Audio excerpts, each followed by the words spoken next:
Black Myth Wukong is the hottest game right now and breaking records at every level. And what do you expect from a game that is the most anticipated game of 2024? Allegedly. Yeah, I'm not sure, but I might be the only one on planet Earth that completely missed this mythical hype train for Black Myth Wukong. Now, I'm not saying this game didn't have any hype at all, but the hype for this game was not nearly as much as games like Cyberpunk or even Elden Ring. And yet, this game is destroying in numbers. And these numbers are absolutely not sus. Trust me, bro, just don't look too deep into it. Okay, look, in all seriousness, these numbers don't really add up, but that is not to say that this game doesn't have hype surrounding it. Especially after release, the hype just seemed to increase. And a lot of people are hyping this game up to be the biggest thing since Jeebus himself came to Earth. But I'm here to say that this game is not even Game of the Year quality. Now this might sound like blasphemy. After all, Jeebus himself gave this game his seal of approval on his Moist Critical YouTube channel. But I think this game has quite a lot of issues. Issues I want to discuss in this video. So I encourage you to join me as we dive deeper into Black Myth Wukong, as I ask the one important question, whether or not Black Myth Wukong is worth your time.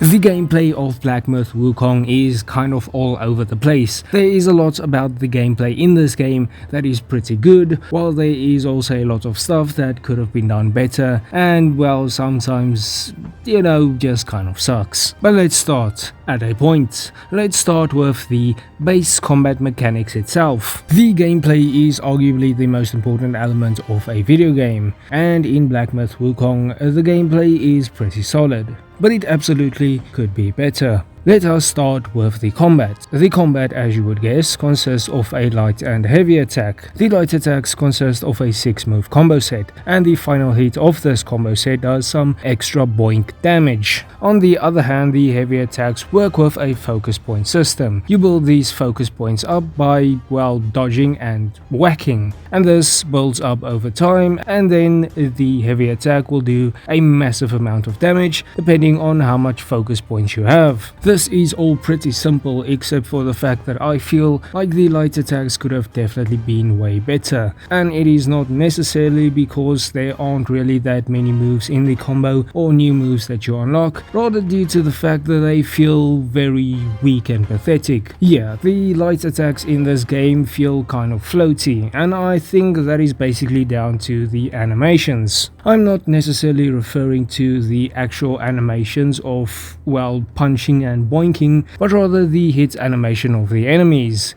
When the enemies get boinked, the animations aren't really that responsive. They are very, well, for the lack of a better word, light. And when it comes to the boss fights, there aren't any reactionary hit animations at all, and this causes the light attacks to feel very floaty. After all, if the enemies don't look like they are, well, being boinked, then it's really not gonna feel like you are boinking them. When you look at a game like Dark Souls, the basic enemies have very responsive animations when being hit, and the same can be said for the boss fights. Yes, even the big massive boss fights have animations when they are hit. It is very slight and it shows that you are fighting a bigger enemy, but still the animations are there. And in this game, it's just missing overall in some cases, and in other cases it's just not that well done. Now, even though this game doesn't give you a whole bunch of attacks and cool base moves in the combat system, you do get spells, and the spells in this game are pretty awesome. You unlock quite a few of these spells, and they are all pretty much useful, some more than others, but of course the game giving you these pretty awesome spells does come at a cost. The game has, as you would expect, some stamina and some mana. The stamina management in this game is pretty much non-existent. However, the mana management is very much there. You see, these spells use mana, and you have to carefully use the spells at the right time during boss fights. The reason why is because this game doesn't really give you any way to recover mana at all. You do not have a mana Estus flask in this game. The only thing I do not like about these spells is that you can only equip certain spells at certain slots, meaning that even though you unlock a whole bunch of these spells, you cannot use all of them at the same time. Certain spells can only be equipped to certain buttons, so you just can't use all the OP spells all at once. And I find this a little bit baffling because yes, you might say, well, it is obvious that you can't use all of the OP spells all at once, but my argument is still that, you have limited amount of mana and not all of these spells cost the same amount of mana. So, that already seems like a restriction to me. But still I have to highlight that this is probably the only negative thing that I have connected to these spells. In addition to these spells, you also get summons, and the summons in this game are practically useless. The reason why is because they do not quite work like they do in the Dark Souls games or like they do in Elden Ring. Now you can acquire these summons by killing enemies or boss fights. They will then give you the summon, and then once you have a summon, you can basically equip it and use it any way you like. However, you then transform into the summon and you then do one attack basically. Now I do think this could have been way better if it was a sort of high risk high reward system. After all, even if you transform into the summon, you can still be hit. However, it would have worked if these summons did way more damage. Yes, if you could transform into the summon and do a massive hit that takes a lot of damage off of the health of boss fights or regular enemies, I would say that it would have been a high risk high reward system. Unfortunately, most of these summons just don't do enough damage to really want to use them. Unfortunately, most of these summons just don't do enough damage at all, so it's kind of a high risk, medium reward system, which, not good enough. You also have a very basic skill tree and level up system. You do not have souls in this game per se, you basically get XP like in any RPG game, and you level up and get skill points based on leveling up. You do not acquire souls and use these souls to level up in this game. Instead, the items that are kind of like souls are more or less used for, well, upgrades, and it's more for a material than anything else. Now the skill tree is pretty basic in my opinion. It's nothing fancy but also not utterly useless. It's okay. Now let's get over to the enemies, because there are quite a lot of issues with the enemies. First of all, this game would seem like it has a wide variety of enemies, and that's because it does. However, most of these enemies are practically useless. I think the major issue with these enemies are just that they aren't really that aggressive. Yes, there are some pretty effective enemies in this game, however the majority of enemies are not very good. Not at all. Like I said, it just seems like the enemy AI is just not aggressive enough, and in addition to that, they do not have that many moves. They are very easy to read and very predictable because of that, making them kind of boring to fight. If you have figured them out, you are basically good for the entire level. So yes, this is a game with a whole lot of different enemies that look unique and actually do have unique movesets, except they have very limited movesets and most of them are just not aggressive enough, making them kind of boring to fight. However, when it comes to the boss fights, it's a different story. This game has a whole lot of boss fights, and despite having so many boss fights, I was actually shocked to find that the majority of them are actually pretty good. Yes, the majority of fun you're going to have in this game is with the boss fights. That being said, it didn't start off too good, as in my opinion the first few bosses, especially the boss fights in the first chapter of the game, are not really that good. But over time it definitely gets better, and it's definitely more fun to fight these boss fights in the later chapters of this game.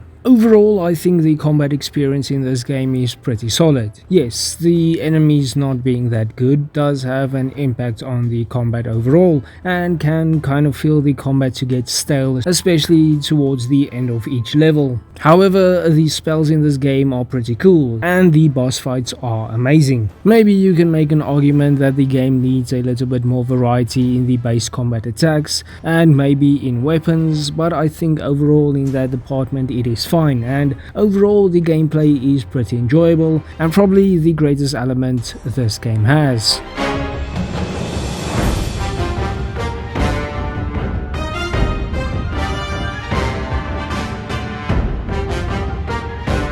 Now the levels in this game are not really that good. They kind of suck most of the time, and well, kind of are okay at best in certain areas. As a matter of fact, the first chapter's levels were so bad that I actually refunded this game. Yeah, I refunded this game and only picked it up later because of recommendations I saw on YouTube. So what's my beef with this game's levels? Well, I think it comes down to the fact that they are very simplistic and very linear. As a matter of fact, the first chapter's levels were so linear to the point where they weren't even really levels at all. They were basically just straight lines connecting one boss fight arena to another. Now, the levels basically work similar to that of Dark Souls, meaning that you have a checkpoint system. And well, herein comes one of the first issues I have with this game, because some of these checkpoints are not far away from each other at all, and it makes the levels feel even smaller in certain circumstances. Once you reach chapter 2 and you get to the desert area, the area seemingly seems to open up and seems much more wider and has more branching areas than that of the first chapter. But this is basically an illusion. Now, I am not saying that in any way chapter 2's levels are similar to that of chapter 1's. Again, I think chapter 1's levels are stinky poo-poo. However, in chapter 2 the levels are much better, but they still have a similar problem in the fact that they are very linear and give you the impression that they are larger than they are. When you get to a cross path in this game, it is not really that big of a choice. It doesn't matter which choice you choose, because within a few seconds or at most a minute you will just end up where you were in the first place, meaning that it is an illusion of choice. Now, I will say that maybe if the enemies were a little bit more fun to fight, and in cases where the enemies are a little bit more fun to fight, the levels are much more interesting. But again, if you remember what I said about the enemies, they aren't really that great, so in other words, this kind of affects the levels in a way to some extent. Okay, fine, so the levels are very linear and not that great. What else is there to the levels? Well, not really much. First of all, there are a bunch of things that you can collect. These are basically items to upgrade some of your armors and weapon,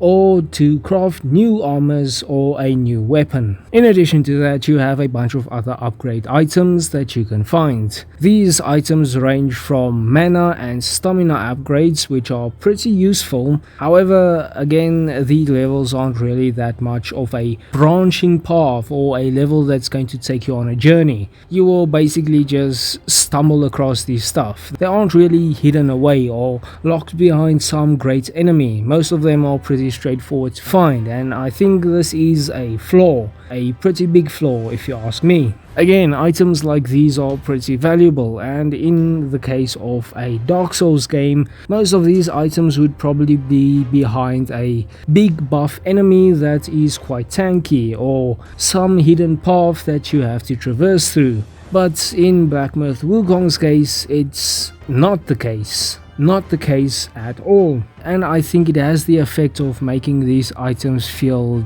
not that rewarding to find, even though they are quite important and very effective items. The same can be said for the boss fights, because in addition to the main boss fights, there are a whole lot of mini boss fights you can find. And by find, I mean just stumble into them. You are just casually walking a few steps away from the shrine you just got to, well, now you just randomly bumped into into a boss fight. Again, I think with better level design and with levels that had more branching and, for the lack of a better word, more detailed levels, finding these boss fights and these items would have been way better and would have felt way more rewarding. Now, another thing I noticed with some of these levels is just how weird some of the design choices are. What do I mean by this? Well, let me give you an example. In the desert level, I got to a shrine. Not far away from the shrine there was a door. The door was guarded by a bunch of enemies and a bunch of archers sitting on top of the door shooting me. Now this door obviously didn't open from the side I was on, and it was very clear that I had to find another way and work myself to the other side of the door. Now along my journey to the other side I encountered a whole lot of enemies that were tough and enemies that were pretty basic. And finally I got to the other side of the door after fighting through all those enemies. And what did I get at the other side of the door? A mini boss. I find this choice extremely baffling. Not just because this seemingly seems like it's meant to be a shortcut, but not only that, the thing is that in these games when you get to the opposite side of the door, it is meant to be kind of a reward. But this reward is greatly hindered by throwing a boss fight at the end of it. And of course, me not knowing that I was going to encounter a boss fight at this part, I obviously spent a lot of my healing items and was badly beaten by the enemies I already fight getting to this point. So obviously I got defeated by the boss and had to make my way all around to unlock a door that is practically useless. This is not the only example of a level design choice like this. I do not understand why that door was there or any of the other choices the game devs made in regards to this door, because it most certainly doesn't feel like a shortcut. Even if it was a shortcut, it was probably 2 or 3 seconds faster than just going the other way around. Now there is a factor related to the levels that is extremely annoying in this game, and you can probably guess what that is. I'm of course talking about the invisible walls, which are literally everywhere. Now the complaints regarding these invisible walls have been kind of a mixed bag. For the most part, I have seen the biggest complaint related to these invisible walls being that it is immersive breaking, which is absolutely true. However, I haven't seen enough people really talk about how these invisible walls affect gameplay. As I mentioned, there are a lot of boss fights in this game, and most of those boss fights have, well, they don't really have arenas. You basically stumble across these boss fights and then the game will enclose you in a wall of invisibility.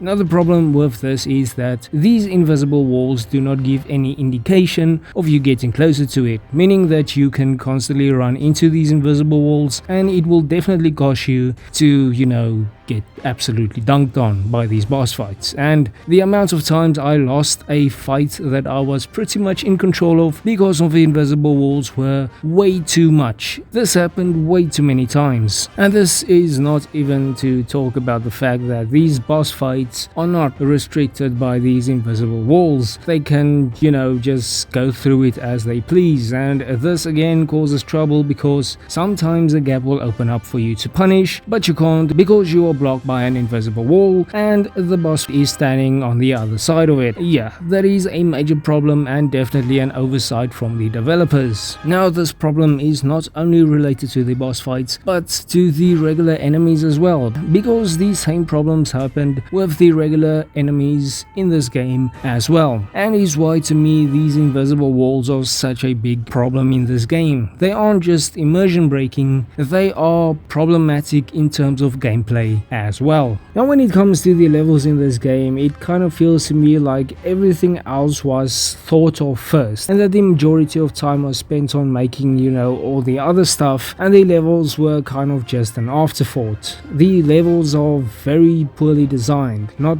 very fleshed out. They are extremely boring and, well, absolutely could have been better. I wish they were better because I feel like the levels is the one key element of this game they got wrong that keeps this game from being much better than it is, and arguably keeps this game from being Game of the Year material. So yeah, I do not like the levels in this game.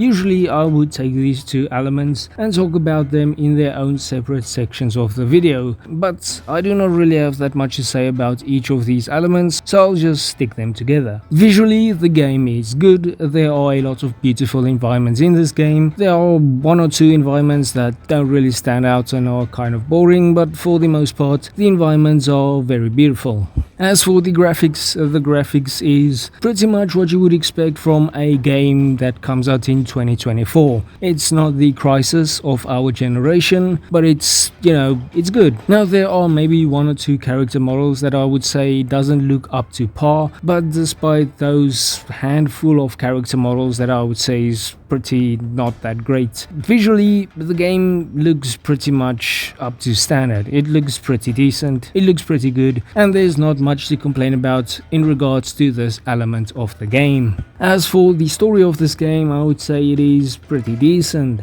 The game does a similar thing to the Witcher series, where the story is inspired by a book, and the events in the game happens after the events of the book, which I think is a great way of basing a video game story on a book. It's definitely the best way to go about it. Now, what exactly happens within the events of the story? Well, there is this monkey called Wukong. He basically gets his ass handed to him and becomes Dwayne "The Rock" Johnson. Many years later, a new monkey arises known as the Destined One, and he is the one you play as. And well, his journey is all about collecting 5 relics to try and revive Wukong. There is definitely much more to the story in terms of lore, but I am genuinely not gonna sit and read through each and every one of the characters' wikis or whatever you want to call it. I do not really care that much, but I think fundamentally the story that is given to the player is good enough. So I think visually this game looks pretty good, and the story of this game is pretty decent for the type of game it is.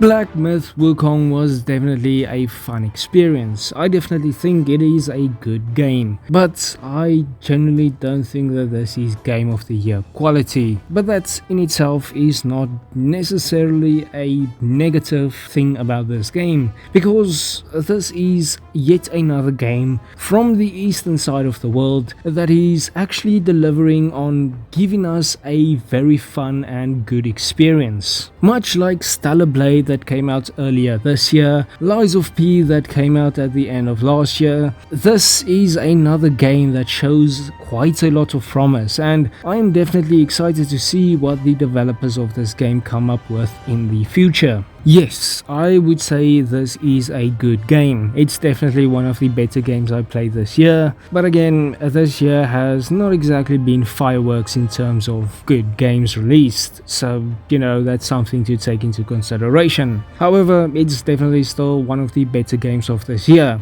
And when it comes to whether or not you should buy this game, whether or not it is worth playing, I would say that the answer to that question is yes, absolutely. This is definitely a game that gets better the longer you play it. I think the first 2 chapters are probably the weakest chapters of this game, and in my experience they don't really capture my attention. It didn't really excite me that much, but the game does get better in the 3rd chapter and continues to get better throughout the rest of the game, so that is also something you have to keep in mind. So in conclusion, Black Myth Wukong is not the game of the year for this year, but it is definitely a good game, and a game that had a way more potential than actually was delivered, but it's the studio's first game they released, and well, it definitely can only get better from here. So yeah, good job at making Black Myth Wukong. Anyway, that is the end of this video. If you've made it this far,